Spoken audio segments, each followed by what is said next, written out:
Well, welcome everyone, and thank you for joining for our deeper dive into Looker webinar today. If you haven't already done so, please enter your agency name and your email into the chat for attendance. So last Monday, Andrew discussed the basic components of Looker and how to use Looker. Today, we'll be building on that foundation with the following agenda. We'll review the Looker best practices. We'll learn about custom screen fields. We'll learn how to create custom dimensions, custom measures, table calculations, and visualizations. The training materials and the recording will be available on the OCH MIS website after this webinar. So there is a lot of material to cover today, which will include demos of each topic. We'll be pausing for questions during the training, and we welcome any questions that you have. We do ask, though, that questions be limited to the topics covered. And please note that we may need to follow up through a support ticket after the webinar.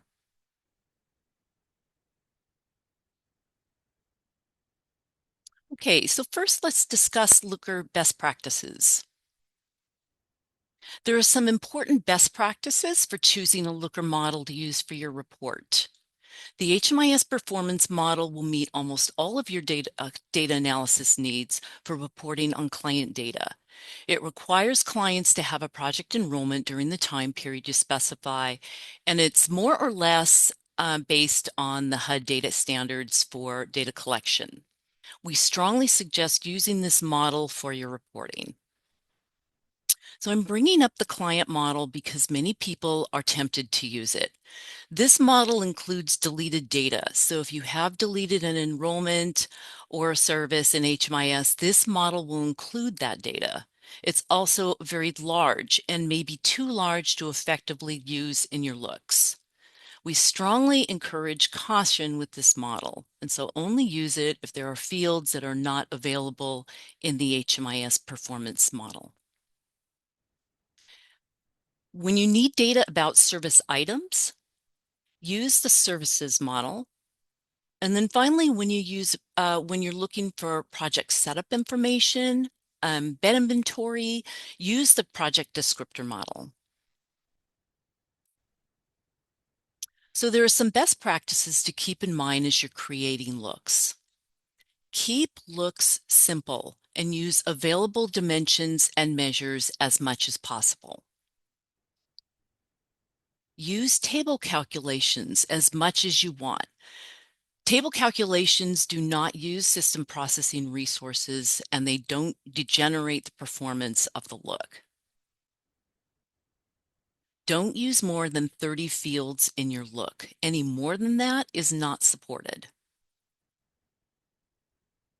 Remove non-critical dimensions or measures, including those you've created but don't use, as any extraneous ones degenerate performance. And apply filters to limit data. Select fields according to the screen where the data is collected. For example, the prior living situation is collected in the enrollment screen, so you'll be selecting fields in that field in the enrollment view. For those of you who have used Excel pivots, Looker pivots function similarly, but use pivots strategically and avoid overusing. Don't use the word date or time in a dimension group name. Those are reserved words. And once again, as a gentle reminder, please do not save overlooks you didn't create or that were created by the HMIS team. Okay, so our first topic will be custom screen fields. Responses to custom questions in a program enrollment, assessment, or an exit screen are collected in what are called custom screen fields. The OC custom questions that you see here, which are asked at the bottom of enrollment screens, are examples of custom screen fields. You may have some specific to your projects as well. If you need to add any custom fields to your screens, please submit a custom field request form to the HMIS Help Desk. In Looker, custom screen fields are located in the field pane in the following Looker views. And by views, I mean the category heading you see before each list of fields. So if you see on the screen on the left-hand side, you see Entry Custom, and I've highlighted that, and that is the view name or the category heading. So if any of your custom questions are collected in the enrollment screen, these fields are published to the Entry Custom view. If questions are only collected in the assessment screen, the fields are going to be published to the Client Assessment Custom view. And if they're only collected in the exit screens, they'll be published in the Update Exit Custom view. So we're going to pause for questions. If anybody has a question, please feel free to unmute yourself or ask a question in the chat.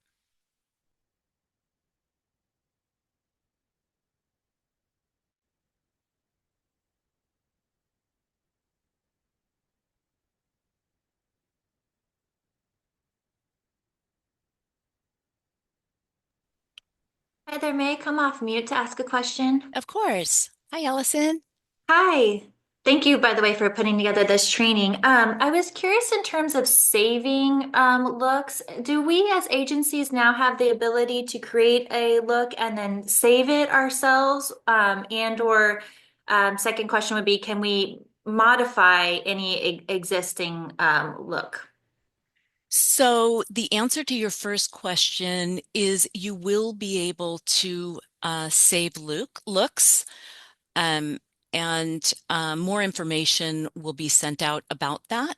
And second, if you have created a look, you can access a look that you've created and then make updates to that look. And those updates could be saved, or is it just during the period in which you're running the report? They can be saved. Great, thank you.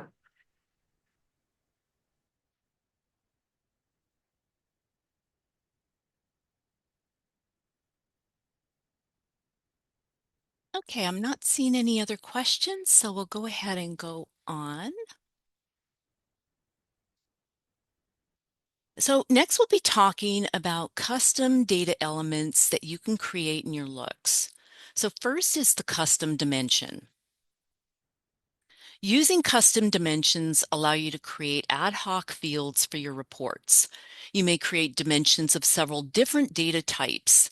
So some examples, not limited to, are strings, so text, numbers, dates, Boolean values, and there are some others. We'll be doing a demo later on that will help with understanding the importance of data types in Looker. One important thing to note is the custom dimension can only be used within the report that you're running. So if you wanted to use that field again in another report, it would need to be created there. Custom dimensions can be based on an existing field, like to do groupings or put data in buckets, or a looker expression, like using if statements or case statements, or simple text or numerical assignments. You do not need to know programming to create custom dimensions, and as many can be very simple assignments. You will need to learn the syntax or structure to tell Looker what you want to do. Dimensions may be aggregated, like summed or averaged, or non-aggregated. Excuse me, I'm going to go on. So to create a custom dimension with groupings, so first, locate the field you wish to group in the field pane. Click on the three dots to display the drop-down menu, and then click on Group. Now going on, provide a name that you would like to give your dimension. In the box that says group name, provide a name for one of the groups or buckets you want to create. And in the box that says group value, indicate what criteria will be used for that group. Another dimension that you can create is one with an expression. So go to the top of the field pane and locate Custom Fields view.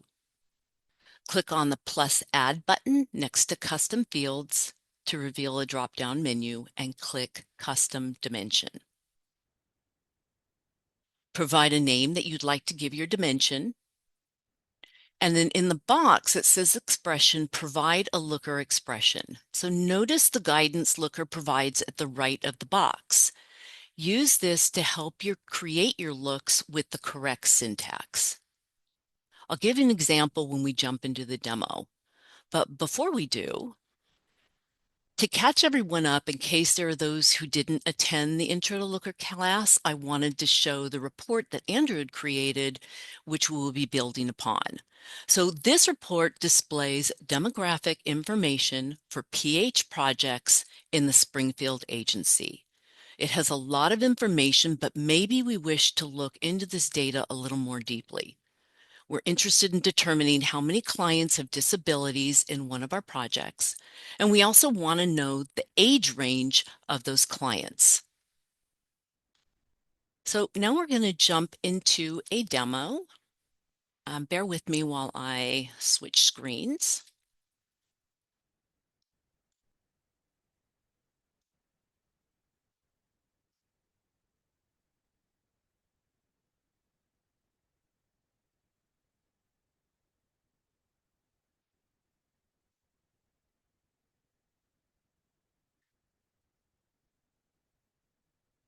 Okay, I'm just verifying that you can see the embed looker screen. Yes, we can see the screen. Perfect. Okay, great. So I went into data analysis and I found my report. I have this pre-created report called Data Dimensions. And it's updated, as you can see, from Andrew's original report. I removed all the data graphic fields, except for the ones we need. So we're going to keep program name. I've also added that as a filter to narrow the scope of this. And we still have client unique identifier and any disability, and I've added current age. So one of the things we want to know is the age range. So we're going to create a custom dimension grouping to organize ages. So you can see right now it's on the All Fields tab, and that is the complete library of fields. If I click the In Use tab, this is just the fields that I'm currently using. And so I'm going to click on the three dots next to Clients and go to Group. And I'm going to type in a field name. And we're going to type in age range. And you can see I've already used this, so it already came up. And then I'm going to add a group name. And so for this case, we're going to say under 18. And then I'm going to go to the group value. And I'm going to add anything that's less than 18. And then I'm going to hit the plus. And that's going to add my ability to add a new bucket. So this one is going to be 18 to 49. And my value is instead going to be in between. So, and I'm picking inclusive of. You can pick a list of values. And I'm going to say 18 and 49. And then I click the plus, and then I'm going to add another group name, and that's going to be 50 plus. And this is going to be greater than or equal to 50. And then I'm going to hit save, and you notice that it was added in this column. I have to click run. Bear with me a minute while it processes.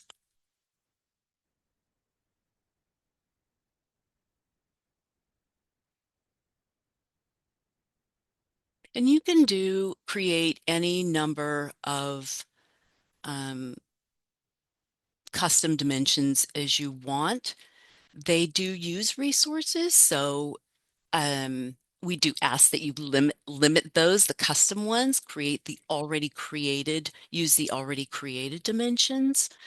But in those times that you need a custom one, you can create them.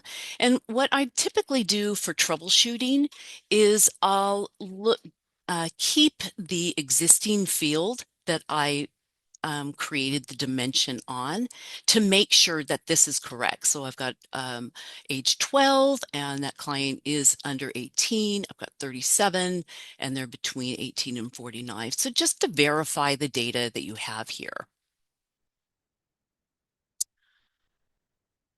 Okay, the next thing I'm going to do is we want to determine which are children-only households.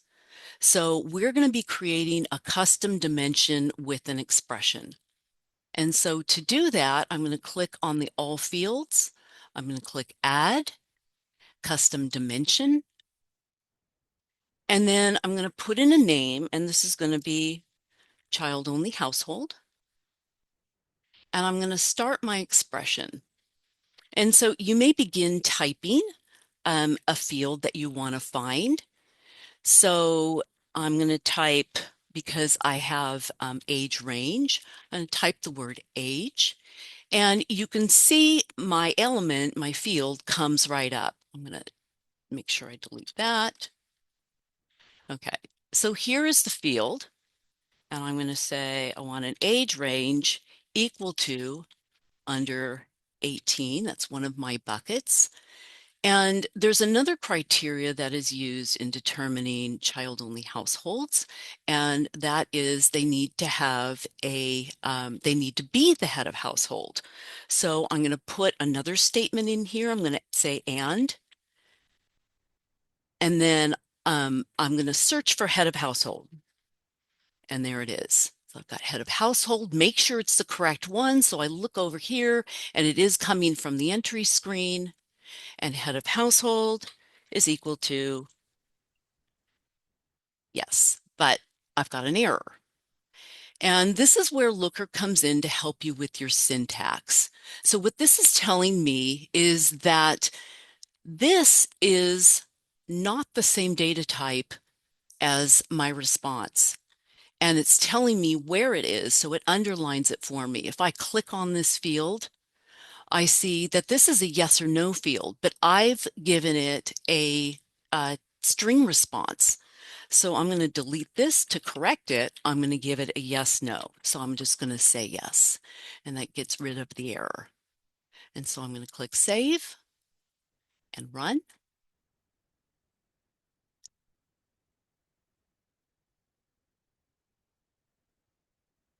And bear with me while it processes a minute.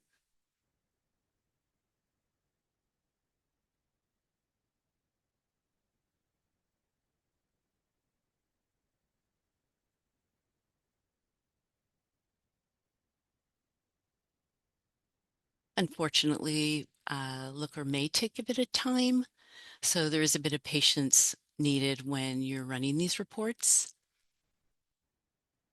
Okay, so you can see we do have some yes responses, and those correspond to those age ranges under 18. Okay, so we're going to pause for any questions. If you have a question, please feel free to unmute or ask your question in the chat.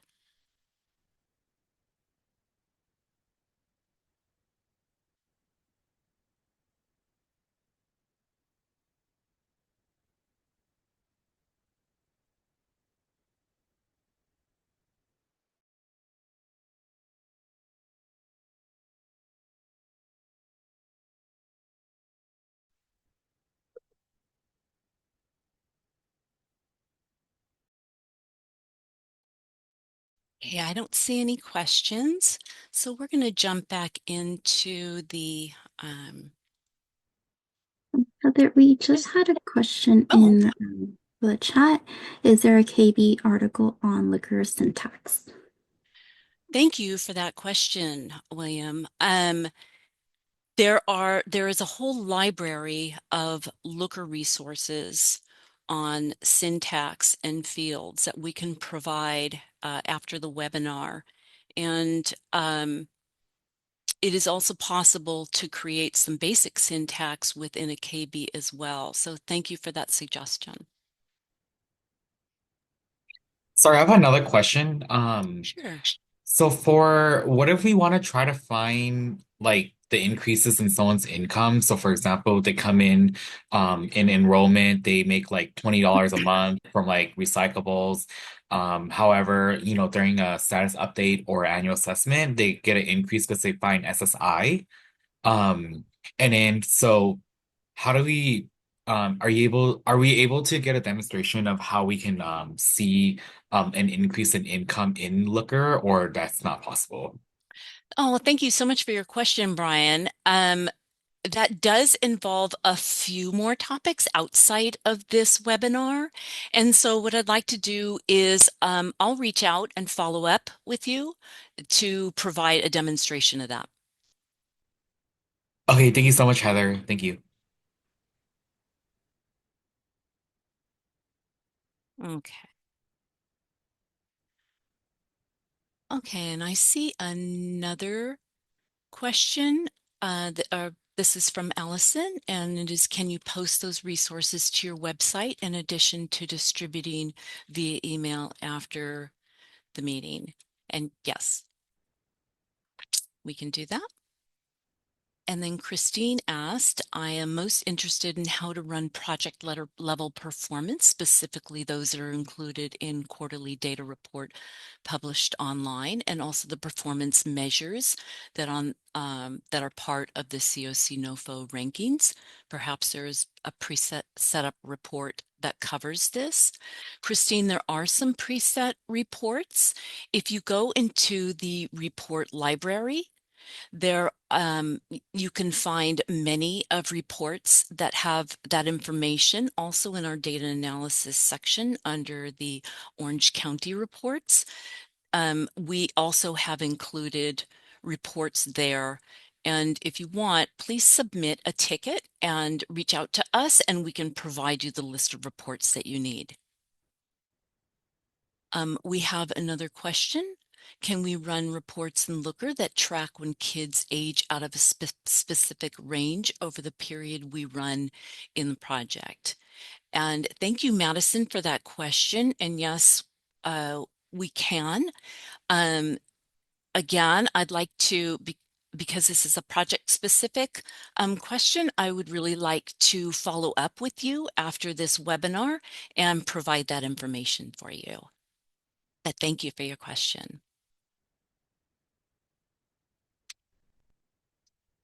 Okay, let's jump back into the demo or the, pardon me, the presentation.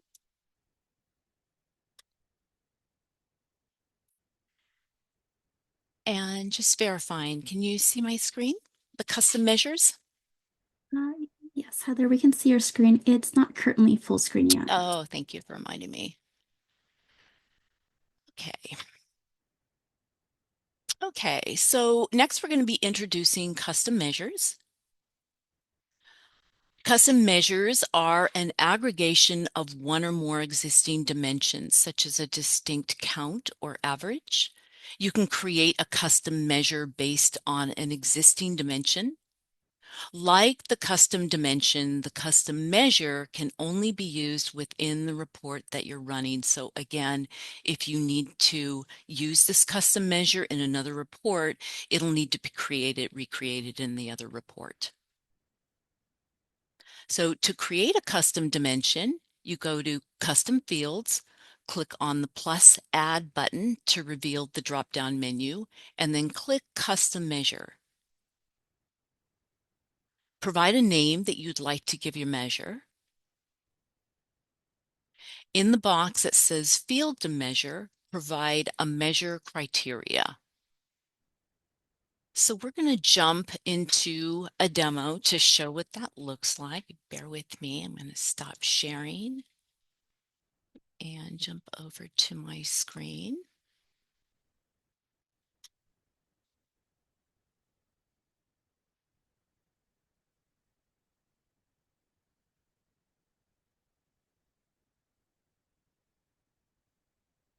Okay. So here is our updated report. And to save some time, I updated it to demonstrate so we can demonstrate these measures. So we now want to see an average of the participant ages. And to do that, I've eliminated the unique identifier and current age, and we're going to create a new measure. So I'm going to open this data pane, and I'm going to go to custom fields and click add. And then I'm going to select custom measure. And so we're going to give this a name. Excuse me. We're going to call it age range. Oh, pardon me, average age. There we go. And so it's asking me for the field to measure, and I'm going to measure current age. And there it is. And now it's asking me the measure type. So I'm going to click the down arrow and I'm going to do average. And I click share. And let me get out of visualizations and look at the data pane so you can see the element.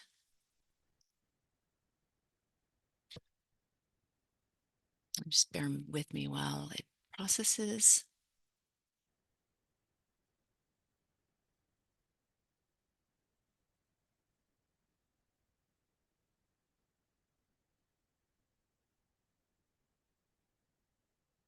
Okay, and so you can see on the right-hand side, it created a measure, and note measures are indicated in this kind of brown orange color instead of the blue. So that's how you know that it's a measure. And you can format this to get rid of the decimals, and I have selected totals, but you can unselect the totals if you don't want totals.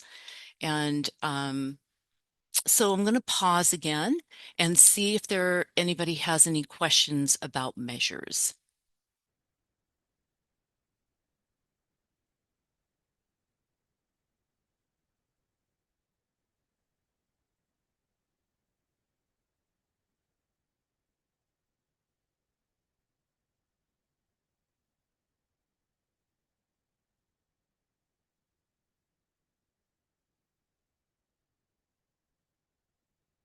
Okay, I don't see any questions, so we'll go ahead back to the slides.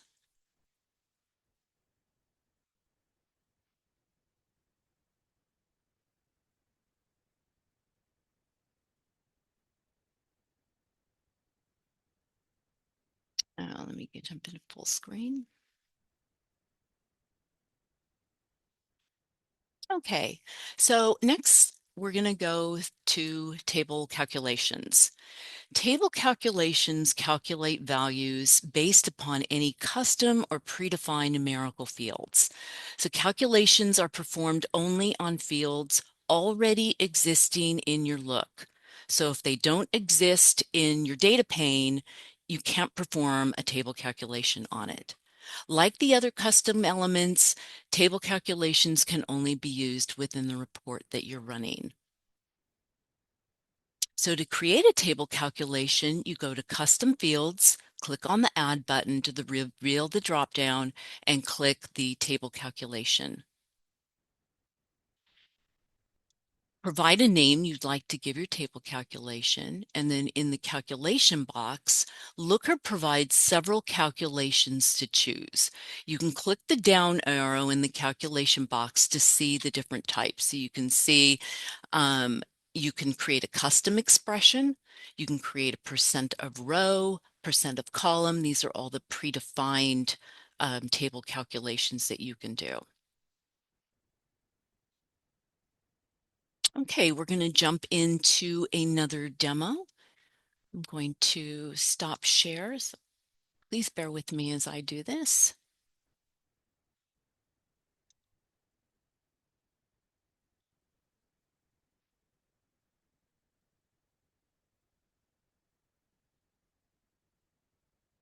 Okay, so just verifying you can see the table calculations Explorer.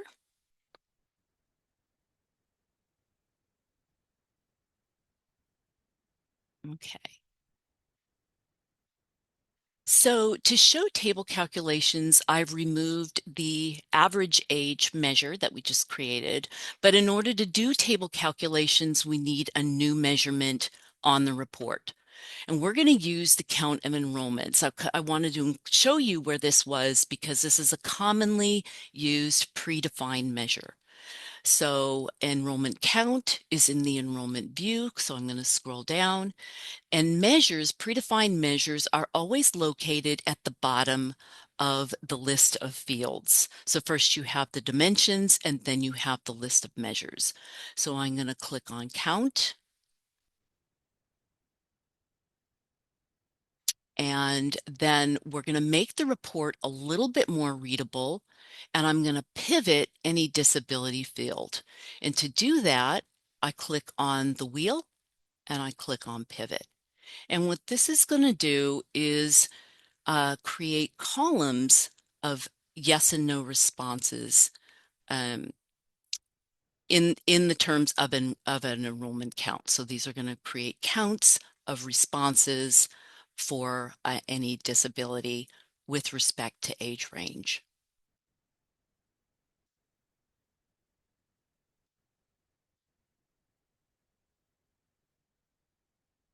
Okay, so I'm going to create a table calculation to determine the percentage of the total rows.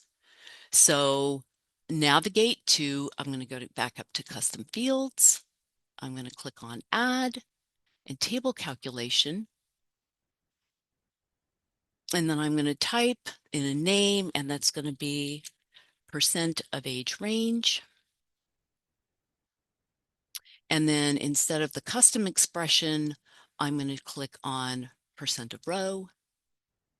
And it's asking for a source column. And it'll bring up the measures that you have on there. And so I click enrollment count. I can format it if I want to, and I click save. And if you notice, I didn't have to click run in order for that to process. So, and that is because table calculations calculate based off of what is already in the table. So you can see the percentages. This is 5 is 71% of the entire row. You can also do that by columns and in other ways. So once again, we're going to pause for questions. Does anybody have any questions about what I just did?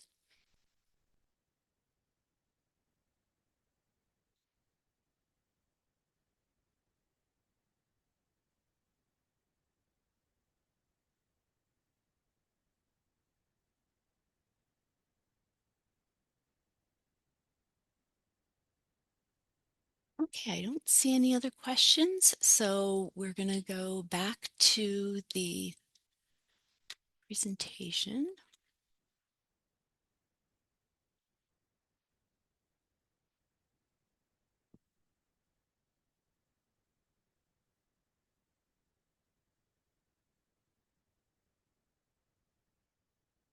Okay. So finally, the last topic we're going to cover is visualizations. Visualizations are charts and graphs that visually represent your data. So keep in mind that not all visualizations may work with the data in your look. So for example, if you use a pivot like we saw in the last example, this will not be compatible with a pie chart.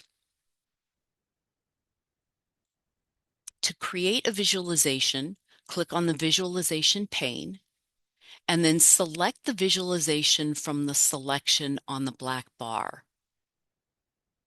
Click the three dots over here for additional selections. And then go over to the right side of the bar and you can click on Edit. And this is where you customize your visualization. So we're going to jump into another demo on how to do that.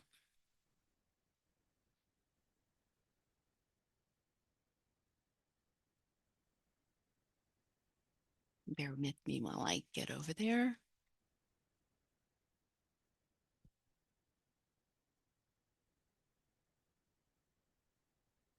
Okay, so we're looking at the visualizations report, and right now I've opened up the visualization pane, and you can see that its table is selected. But I'm going to use a bar chart, and so you can see as you hover over each icon that it'll tell you exactly what it is, and then the three dots if you want to investigate any other uh, visualizations. But I'm going to click on these columns. And now I want to customize this chart, and I go over to Edit. And instead of a grouped bar, I'm going to do a stacked percentage. So you can see that if I hover over this, that it provides the data and the percentage. But I want this graph to be a little bit more readable. So I'm going over to Series, and I'm going to change the color palette. Say I want to change to something else. And to make the chart a little bit more readable, I'm going to add some value labels. So that gives me the numbers in here. And finally, I want to add a little bit more information on the x-axis. So I'm going to add axis value labels. You can do the same thing with the y-axis if you want to add axis values there, or even an axis name. So you can pick and choose what you'd like to add in here. Are there any questions on this? Please feel free to unmute yourself or ask your question in the chat.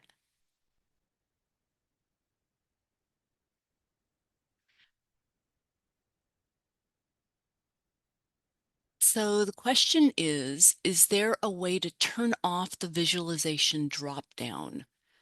I would like to customize my view so that I can only see the data table most of the time, and the visualization view is the default view.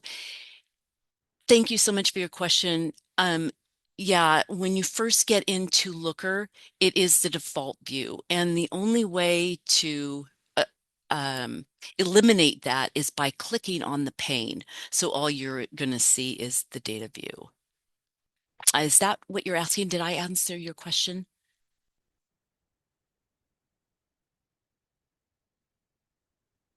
And the next question is there a way to indicate that the yes/no values are for disability on your bar chart?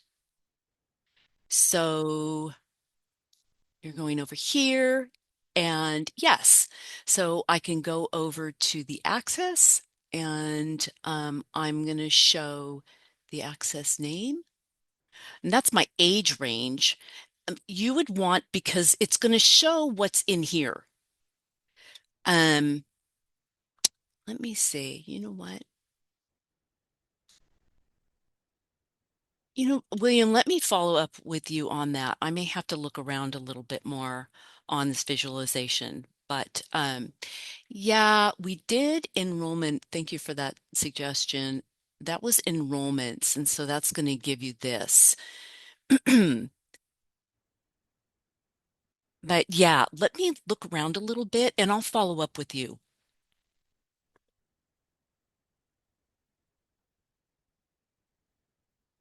Okay, are there any additional questions?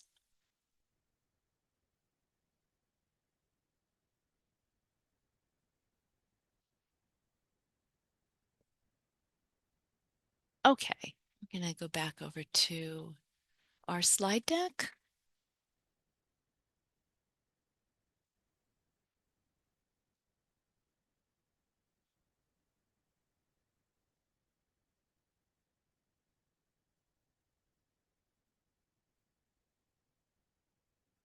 And that's all we have today. We welcome questions on the topics we covered. And you're free to, we've reserved some time to go over any topics that we covered. And we will definitely be following up with those who had questions. will be following up after this webinar. But if you have any questions, feel free to unmute yourself or ask a question in the chat. Can the visualizations be downloaded in the PDF format? Yes, they can be. And I'll follow up with you on how to do that.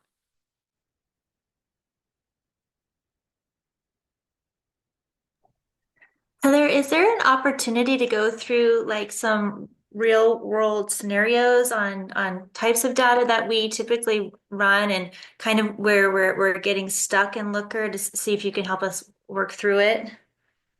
Yeah, I mean, I'd be happy to follow up with some very particular examples if you want. I mean, we could try to do some here. Sometimes it's a little bit difficult doing impromptu because you need to think through some of the logic, but depending on what you want to do, if it's too outside the scope, I may have to follow up with you, Allison, but we could try to do something. Okay, it's hopefully a pretty practical question, but we use Looker a lot to help us calculate the length of stay for an individual in our shelters or other programs. And what we're running into is hoping to get your help with is that it will run the length of stay based on the individual's start and exit date, right? That's the obvious for clients that have a clear start and end date. But I'm curious as how to set that up so that you can also look at the client's entry date and then the date of your report end date. So it's looking at the difference between the start date and the report end date. Right. Thank you for your question, Allison.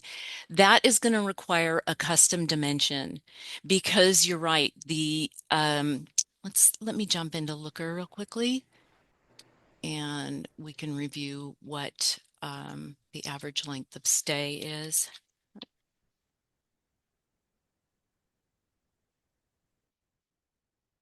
Just a minute, let me jump to it real quickly.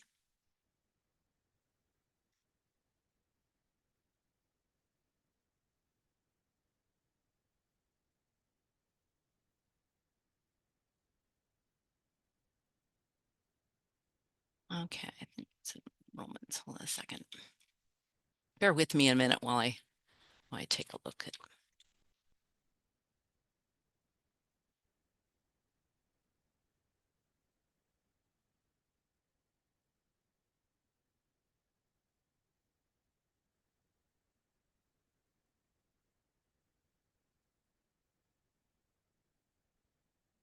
Sometimes it takes a bit to search for stay, and there it is.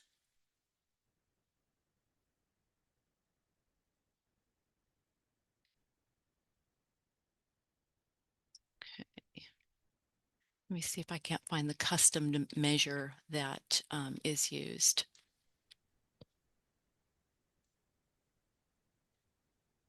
Whenever you're free, please feel free to share your screen. Yeah, okay. Sorry, I'm doing the search. I kind of wanted to do search before I wrap this up. Let me get rid of that.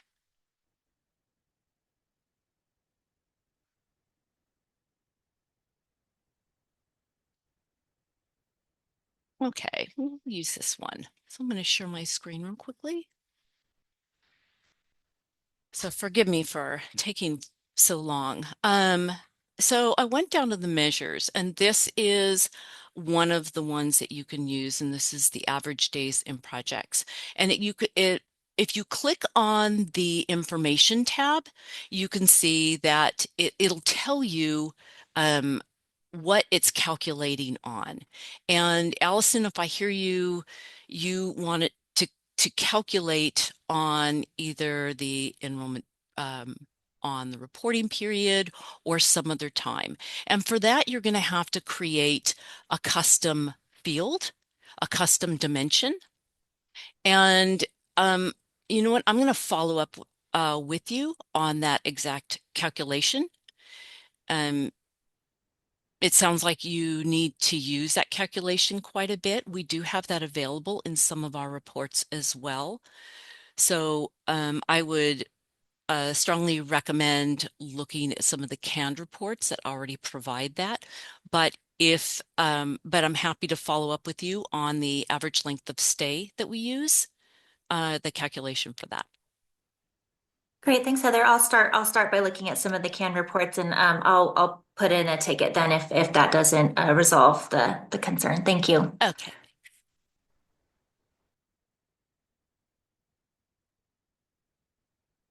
Okay, did anybody have any other questions?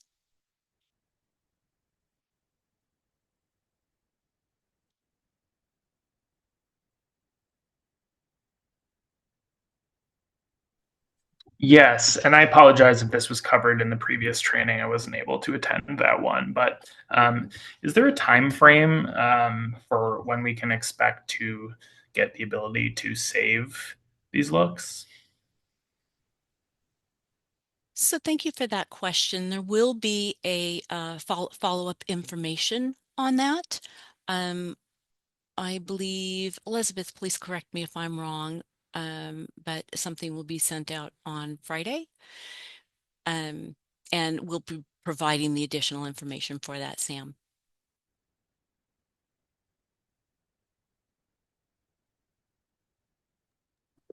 Yeah. Yes, that's correct.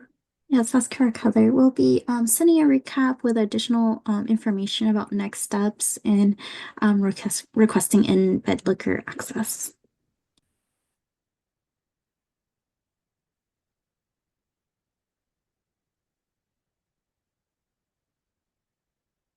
Great. All right. Did anybody have any additional questions? Well, we thank you very much for attending this webinar, and please remember to complete the survey. We really appreciate your feedback, and please indicate if there are any additional deep dive looker topics that you want us to cover. We'll be happy to include them in future trainings. Once again, thank you very much, and have a great day.